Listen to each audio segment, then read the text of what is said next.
When you think of the American dream, buying a home, starting a business, and building a community are often a big part of that picture. For a large population of blacks in the 1950s through 70s, those dreams would be dashed.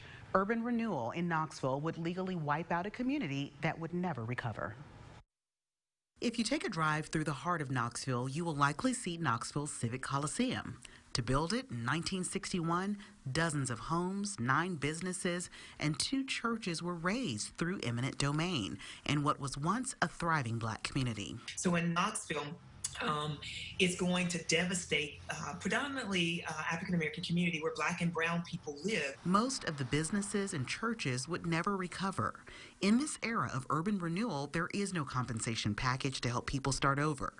Established in 1886, Jarnigan and Son Mortuary would make it and now sits on Martin Luther King Avenue in East Knoxville. That will be one of the only businesses that will survive urban renewal, long term, if you will. There were many that tried to survive, many that, began to try to put things back together, but they won't survive long term.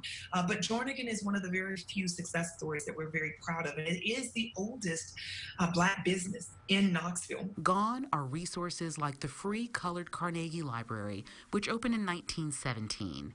It offered some of the few services available to blacks at the time.